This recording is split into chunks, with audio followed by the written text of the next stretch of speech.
All right, we are here to chat about signifiers by That's why Dani I'm getting it. Shapiro. Oh, let me mute you guys. I feel like I'm always learning on here how to, I don't know, mute all. There we go. Okay, can everybody hear me still though? Yes. Okay, good. Okay. So as you know, I talked about signifiers for since before, when did I read this? October of last year. Loved it so much. I hunted down the author, tried to, and could not get a hold of her, but that's okay. I was able to find a little Q&A that somebody did with her, and I thought some of her answers were interesting in regards to the book Signifiers. So the first question that whoever did this interview, the first question, they said, how long did it take you to write Signifiers? And if you remember, I think I've talked about Dani Shapiro before, but she is mainly a nonfiction author. She wrote, the other book that I read of hers is called Inheritance, and it's about basically her finding out that her biological father was not her biological father.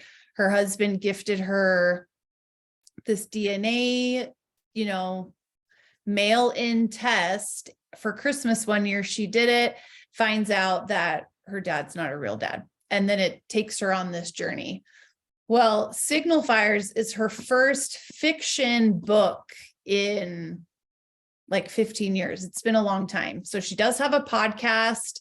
I can't remember what it's called, but she talks about kind of genealogy kinds of things. That's what I haven't listened to it, but that's kind of what I've gathered. Anyway, so how long did it take you to write Signifiers? This is what she said. She said, my answer to this question is more complicated than you might expect. I started Signifiers nearly 15 years ago. I wrote about 100 pages and then realized I had written myself into a corner. I was committed to a particular structure and I just couldn't let it go. Fixed ideas are always problematic when it comes to writing fiction.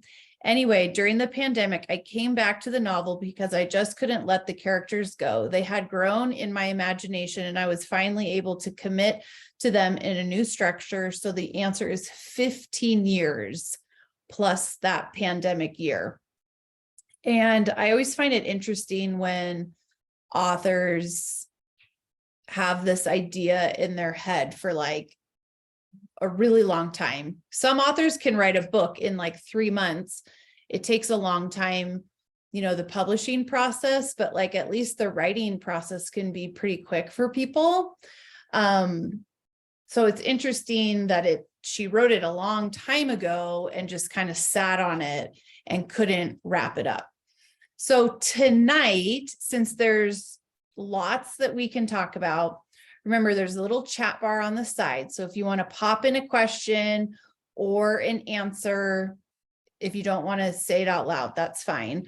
Do it on the chat and then I can circle back to it. But the main thing I wanted to talk about tonight, just to keep this as concise as we can, are 3 main themes throughout the book that I was kind of feeling. And I talked about one being connection in a newsletter, or I can't remember when I did that. But the first theme is connection. The second theme is grief. And the third theme is regret. And those 3 themes for me were kind of always circling in the background. And so think about that kind of as we talk about this book tonight. But one of the main things I took away, as I just loved the theme of connection, because these characters were all they were interconnected either within each family, or they would kind of cross paths. And I wrote down just a few of the relationships. I wrote down, I put it in my phone as I was reading. So I wrote down, Ben and Waldo and their connection. And then I was thinking about Shankman, Waldo's father, and their connection. And then Waldo and Mimi and their connection. So it was like these three groups, those three duos, but they all had their own connection within those. But there were certain parts in the book that those three groups, I feel like, had the most connection all the way throughout. And there's a part, and there's a question in here, those questions of that reading guide that I just included in that last email.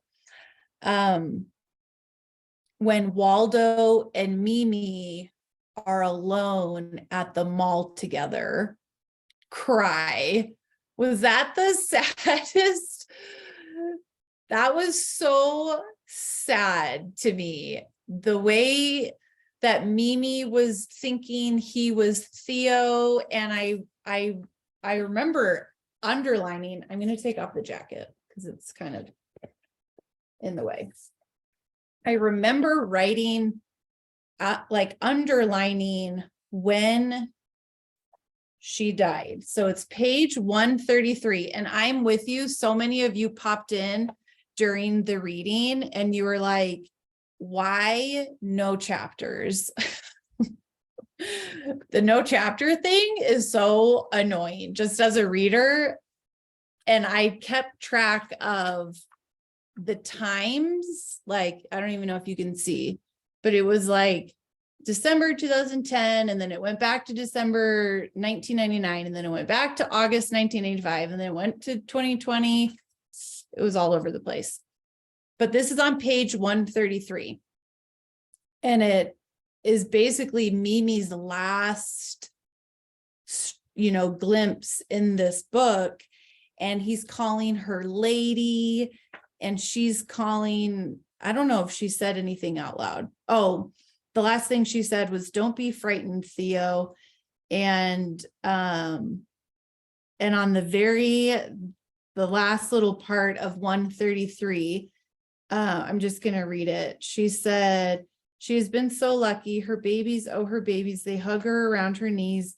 They reach their arms up to be pulled out of the bath. They sing in the back seat. They are safe in their beds. It sounds like a lullaby." And I think Waldo is saying some stars, constellations. "It sounds like a lullaby or maybe a prayer. Her eyes drift closed and she can go now. They are safe in their beds." Oh my gosh. And there are parts, I already have said this, that reminded me of Chorus, because there were just, the way that she wrote was kind of clipped, I think. It's not a super descriptive literary story, I don't think. And it's interesting how these kind of short, choppy sentences, I feel like, are very human at the same time. We don't think in these big, elaborate literary thought processes, at least in my head, I don't. And so I just thought that writing was very, it made for a quick story, and also to just, they were very human. But that last part with Mimi and Waldo just gutted me. That sentence about they reach their arms up to be pulled out of the bath, they sing in the backseat. My son turned 5 today, and I was like, oh, I know. I was like a mess. I went and laid in his bed last night and just cried. I had to put this book down. It was a lot. Well, happy birthday to him. I know, but he doesn't he takes showers now. I'm like, And he boys doesn't are sing boys are the wheels on the stinky, but bus they're- anymore. I So know. sad. Hey, you gotta, at least he can maybe still hold your hand. My almost Oh, yeah. 8-year-old son, he loves to hold my hand. And I'm like, you better never quit this because it's so cute. Yeah. I also thought it was like interesting that some of the most intimate moments of the books were with people who weren't his family, with Waldo especially. yes.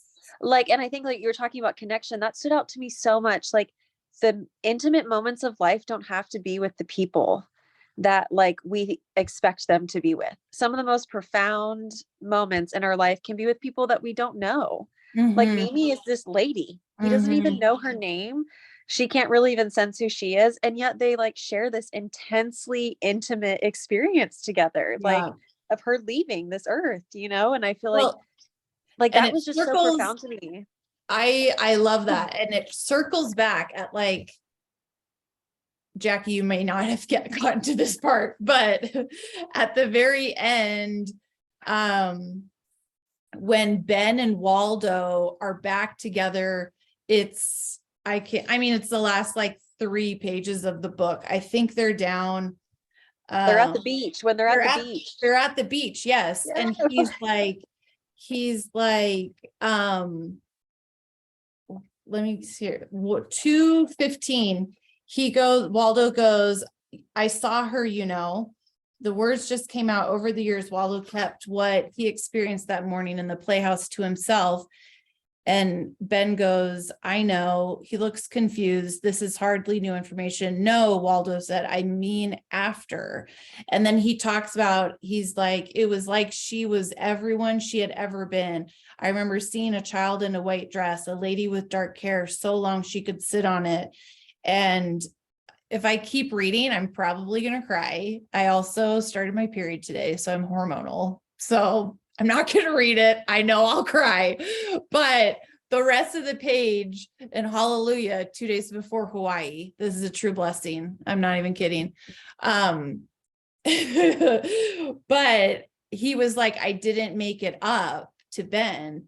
And he's like, I didn't say you're making it up. And he's like, but you think it. And he said, I'm not so sure I do. And they don't even talk anything more. And earlier in the book, it had talked about how Ben, maybe with his profession, like he didn't really have a belief system. He didn't believe in God. He did what he could as a doctor. And I think these kind of conversations with Waldo, especially this last one, maybe is changing his mind that, who knows? So I liked that kind of those moments. And then this beautiful moment with Ben at the end, which I think leads into why is Shankman such a terrible person throughout this whole story, and how he can never, like somebody asked me in one of my messages earlier this week, like, why is Shankman so just kind of the villain of the story?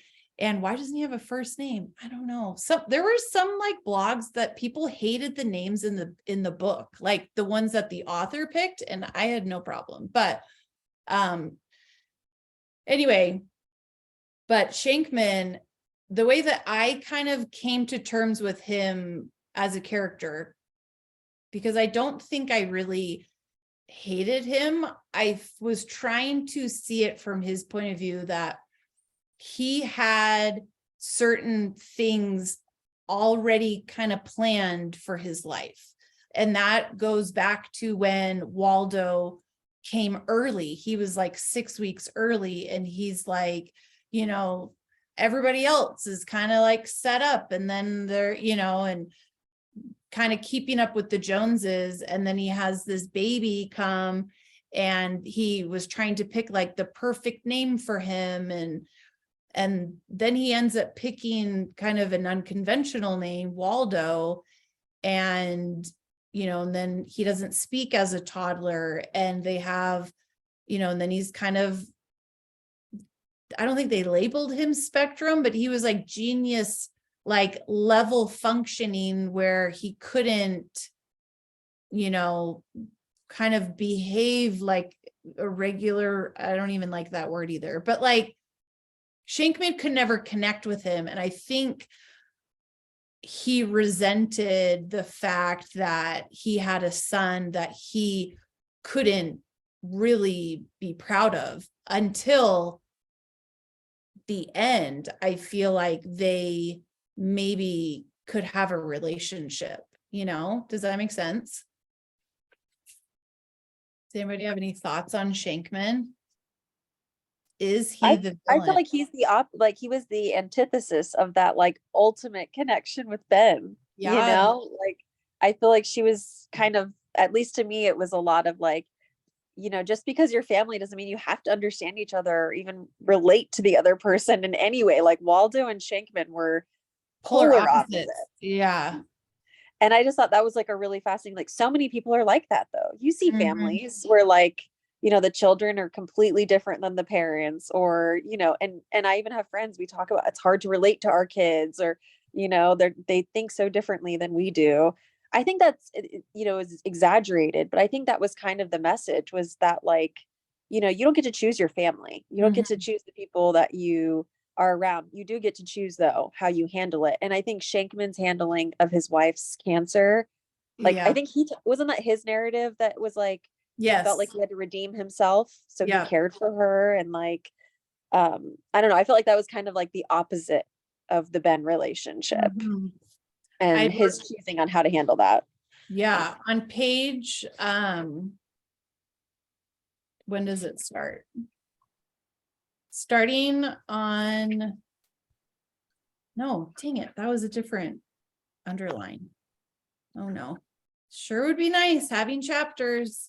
Okay, page 202, kind of in the middle on the bottom.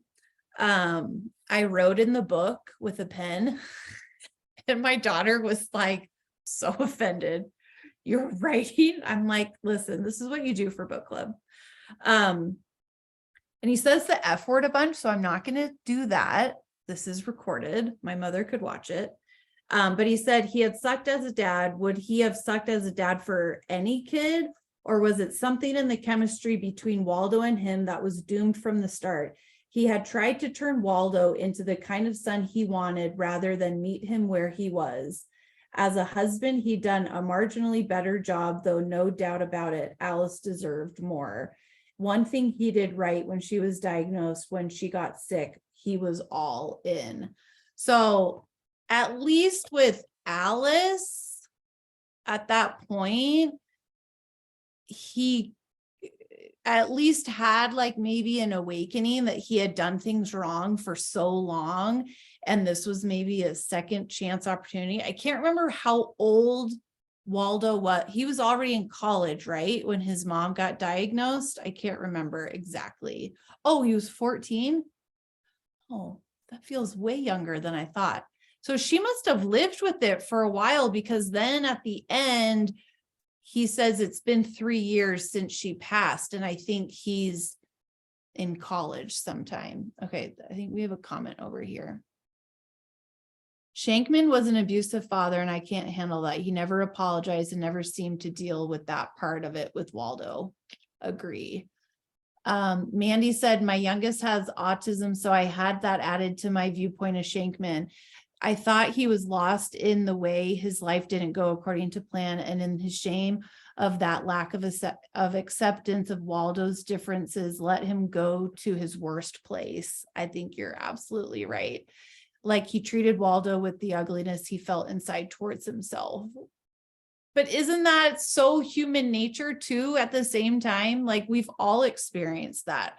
Hopefully not to the degree of Shankman to Waldo, but when you're like, you know, insecure and whatever, like you project that on the people that are closest to you. Usually that's how it goes. I think that's why, like, to answer his own question, he probably would have sucked as a dad to any kind of kid. Right. Like, even if he had a kid that was like a star athlete, goes on to be a rower, just like he was, like, I'm sure he would have found a way to like miss a connection with that child too. It's just that Waldo didn't want to, or didn't have the capability to like please him, like meet him at his level. So I don't know. Yeah, I thought Waldo was such a sweetie pie, like the whole time. I just adore him. And there were a few critiques that I had read about why Dani had such an emphasis on the stars and the planets and the constellations. Like, why was that such a huge, I mean, it was always circling back of him naming the constellations in alphabetical order.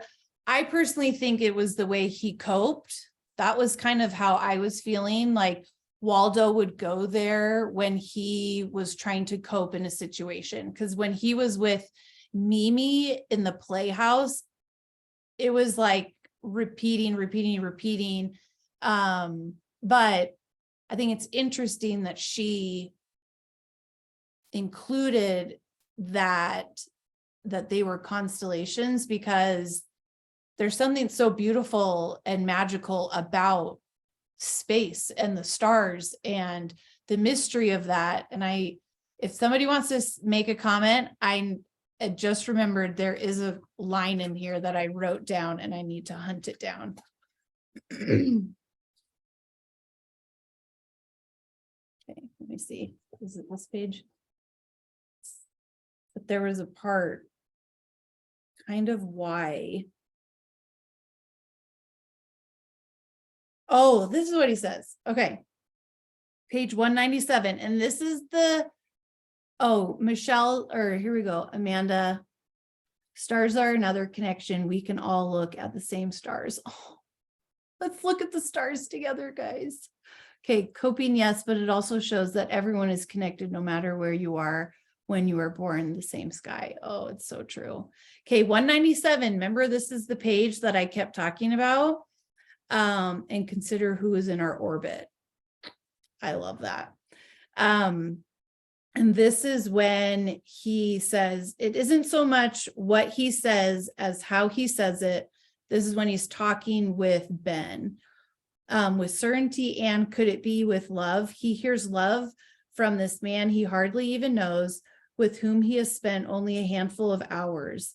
And then he lines up some of the constellations. And then at the end of that first full paragraph, he goes, there is always something new and undiscovered out there, even when he can't see it, especially when he can't see it. I think that's so beautiful. Like I'm gonna type it up somewhere. I think that's so, because it's so true. There's something in space that's always discovered. Like it's such a endless, discovery. I don't know the right word I'm searching for. Any other comments before we move on to Sarah? She's got some problems. It makes you wonder what Shankman's childhood was like. What baggage does he have? It's so true. And it's sad when hurt people, and that's just the roundabout cycle of life always. Okay. So we don't have to talk about Sarah for too long, but she did have some problems in this book. And as we remember at the very beginning, when they get in the car accident and Sarah takes the fall for Theo for the accident that killed Misty in front of their house. And that poor girl could not recover from that night. And I think what I like, and somebody was like, I really liked the book except that one part. And yeah, I mean, that scene with that bozo she was with, yeah, it could have, it was whatever. But I think it showed where her rock bottom was. And I think that we needed to see that ugly side of her to kind of I don't know, just not relate to her, but to be able to feel that pain that she was in, that she would go that low. I mean, he like didn't even call her by her first name, you know? Yes. And it showed how little she thought of herself. And I loved just their kind of when she, you know, gets sober and is going to this, I don't know, she went to rehab for sure after Mimi died. And then one of her last chapters or whatever it's called, I don't know if I'll be able to find it. She talks about how she finally told the story of what happened and how Peter, what a good man to stay by her with knowing everything after the fact. Like, you know, I'd be interested to see Peter just have like a little Peter chapter in here. The shame and blame healing took a lifetime. Yes, Lori, totally. Any thoughts on Sarah? Oh, I did find her chapter if you're curious. I thought it was interesting. I think it was toward the end, but she said like, if only they had done the breathalyzer test that night. Like, do you remember? I think like, you know, they didn't even breathalyze her or whatever when Misty died. They just like let her walk. I don't think I caught that. And that like really stood out to me. Like she, like when she was admitting she had a problem, she was admitting she had this problem long, like before the accident. The drinking was like already becoming a problem. And so then it just became the coping mechanism, right? Like it was already underlying. She had already had too many drinks that night, and that's why she let her brother drive. Well, yeah, and she did say too, like, you know, maybe she would have grown out of it, and like her peers who talk about all their crazy, like wild past, you know, and joke about it in their 30s, like, but she never grew out of it. And that was like the only way she knew how to cope. Yeah. And I think, and also like her father was a physician and he saw like none of the signs of this thing that like seems like he probably should have noticed. You know, I think there was all of that underlying for her that she had to kind of let go and forgive. And like, so I think there was so much. Or he chose to not bring it up because he did find beer bottles. Yeah, that's true. And they said, we're not going to talk about this. Yeah. Yes. Interesting. Oh, it was in one of Ben's chapters. That's what it says. Yes. Well, and it's so, I feel like parents so often are kind of towing this line of like,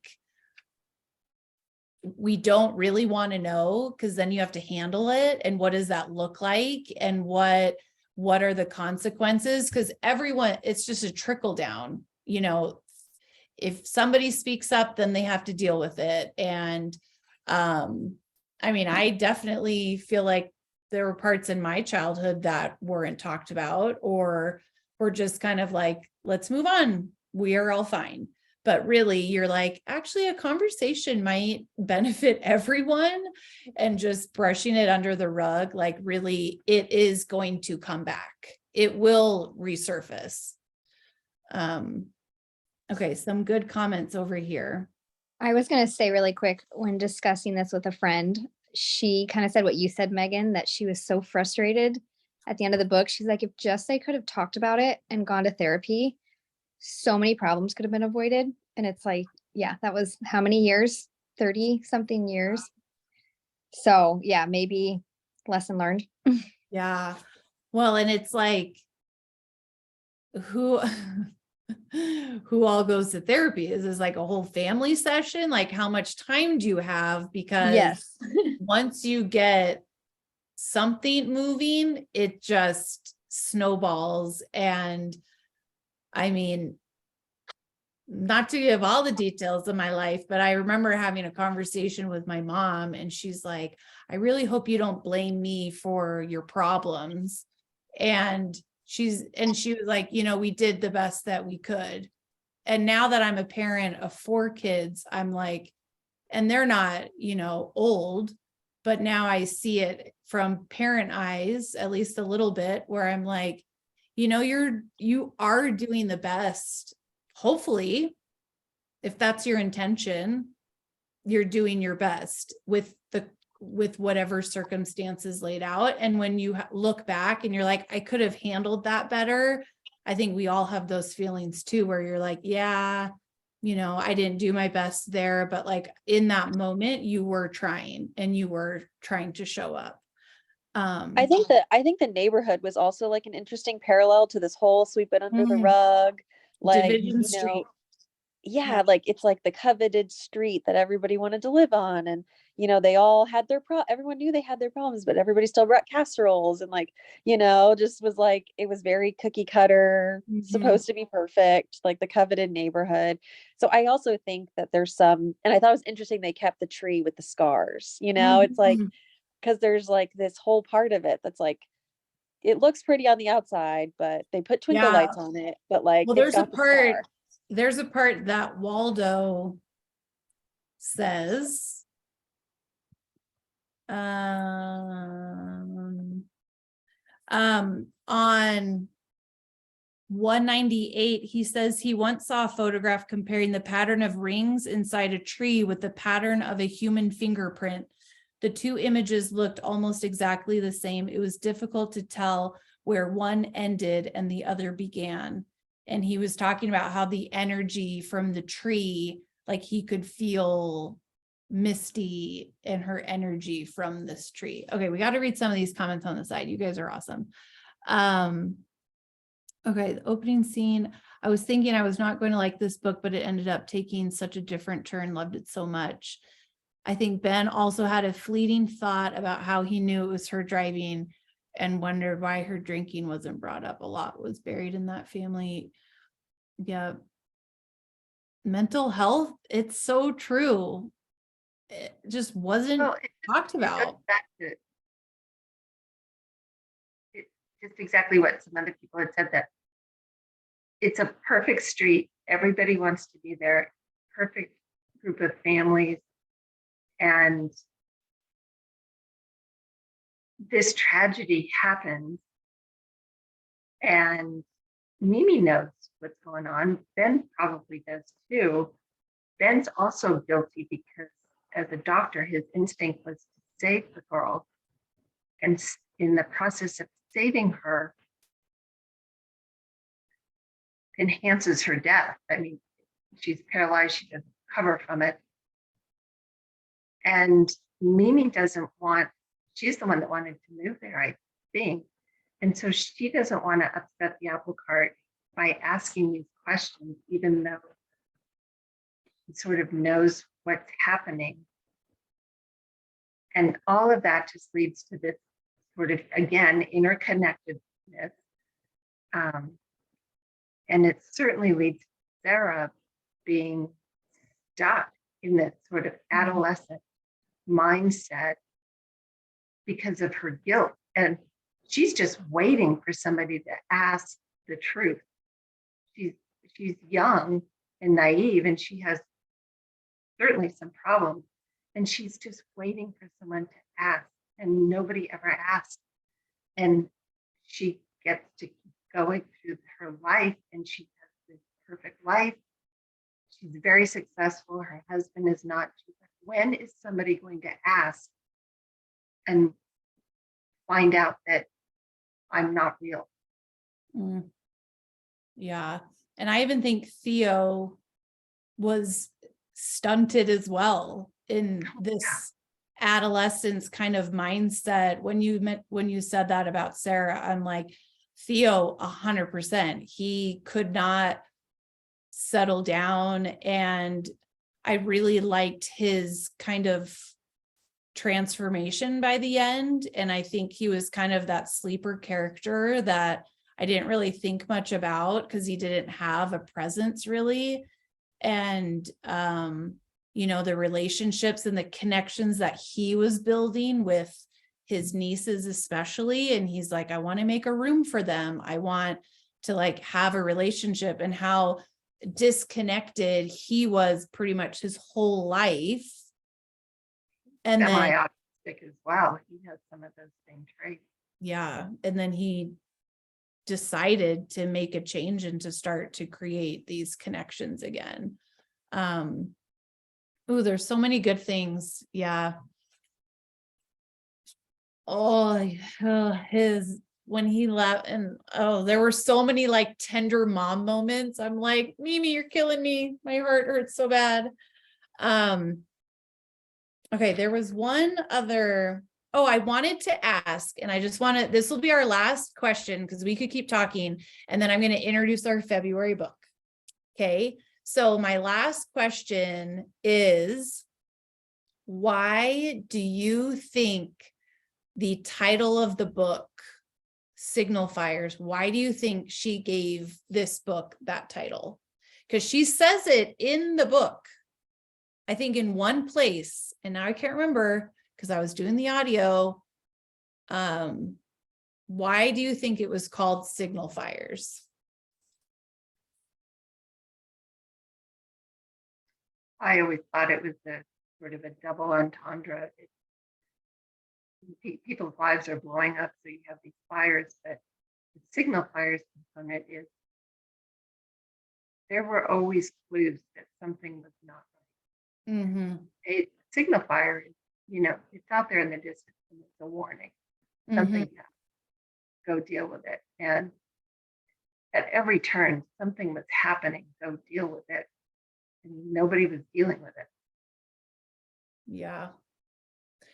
I was thinking, and this, I don't know if people have watched Lord of the Rings, but there's this part in one of them, I can't remember, but they light all of the beacon fires, and they all, because I was thinking of it kind of in a little bit of in a different way of like kind of them all lighting their own, and then it all kind of rallies together. And in that scene, all of these beacons are being lit kind of down this way to signal to the next person to then go to the next one and the next one to get help. And I was thinking that each kind of had their moment.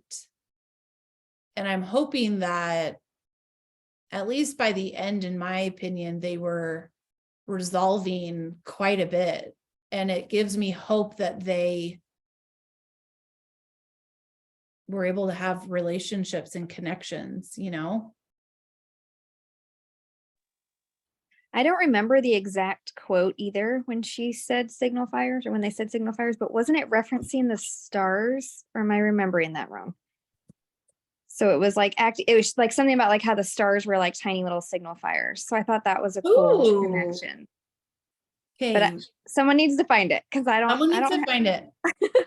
I know. It's on my Kindle, so I went back on the audio to listen to the part again when she said it, but now I can't remember the exact. yeah. Darn, do we have to reread it again? Somebody just put it in Yes. the chat. It's in the chat. Well, Somebody wrote when it you down. think about stars, we're seeing the stars as they were eons ago. Yeah. And so they were their own little signal fires eons ago, and now we are looking at them. So they are signal fires. Yeah. Well, and there's a part, this is what Waldo says to his dad, I'm pretty sure. Yep. Page 205. And Waldo says, Mom is everywhere. She isn't in this bag. She won't be in the river, or at least not only in the river. And this is the ending part with Shankman. I'm like, okay, I don't hate you 100%, but still you have a lot of ask of forgiveness to do. But he said Shankman sort of liked it when Waldo talked like this. It soothed him, even though he didn't understand why. Waldo says when some stars die, their material goes back into the universe. It takes millions of years for a star to die. Millions. It collapses to form a very dense white dwarf. It's super heavy. Even just a teaspoon of material from the white dwarf would weigh hundreds of tons. Then it takes billions of years for a white dwarf to cool off and become invisible. And I think even signal fires with talking about stars. It's interesting, just the power of that. And they're so small, and you're, trying to just feel that in this vast universe, and that they've always been there. It's pretty amazing. I love that. And to know that you're not alone. We all have our own signal fire in some way or another. Yeah, didn't have connection to the tree too. I did like that the food and cooking was so soothing to Theo and connected him to his mom. I agree. Oh, so many good things. Okay. If anybody has any more comments, let me know. If not, should we talk about February? Okay. This may not come as a surprise either, because I'm trying to give books their time to shine, even though I've already talked about this book. I think it will be worth discussing.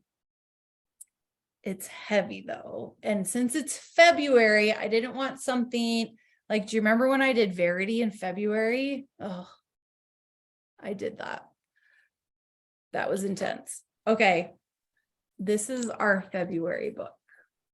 It's called Someday Maybe. This is a story about a woman whose husband is found, he has passed away by suicide. She finds him. And if that's triggering for you, I am really sorry. This is not an easy book to get through. It's pretty heavy on her grieving after she finds him. I think what I found, so even though I can't relate to that, I've never had anyone close to me pass away that way, so I can't feel that, but the way she talks about grief in this book is so amazing. And it honestly made me look at people in a different way of grieving and how I show up for people that are grieving. And it will surprise you. This is her debut book. This is her debut. It is so beautifully written. I contacted her right after I finished, and I was like, I would love to interview you. I think she lives in London, so we might have a Claire Pooley kind of situation where the timing might not work for everyone, so that we can chat with her. But I think this will be a book that a lot of people find, I think there's something to grab from it. But anyway, I don't think we're surprised. I loved this book. I listened to it on audio. She does an amazing job narrating it. So if you're an audiobook person, somebody said the audio's on Scribd, if you have that. I don't think it's a book that a lot of people are talking about, so hopefully you can grab it from the library easily. But anyway, I can't remember how heavy on the suicide it was. Like, I think it's more on her grieving than it is on that, if that helps anyone, if you're kind of on the fence to read it or not. Anyway, so sad, Jill says, but def worth the read. Yes. And I think it's always a good thing to feel those feelings, isn't it? Like, I love to feel that and to learn through somebody else's grief. Anyway, so that's Someday Maybe, our next month's book club book. I am going to lock down this author, Anyi Wabanali, if I can say that right. But we're going to get her on our book club Zoom next month. And don't forget, March is book club. If you've already forgotten, that'll be sad. But Amy Harmon's What the Wind Knows is our March, and Amy is definitely going to be there in March. So those are kind of the two books that you can work on over the next little bit while we wait on the library or whatever you like to do. But anyway, so that's our book. But that's all that I had tonight. This was a great discussion. I feel so enriched after book club. I just want to I always talk to my husband for forever after. I'm just like, book club makes me so happy. Yeah, we leave for Hawaii on Friday. Pray for me that we can get out the door. Anyway, have a great night, everyone. And yeah, we'll see you over on the gram. Always pop in and say hi. It makes my day. Okay, bye everyone. See ya.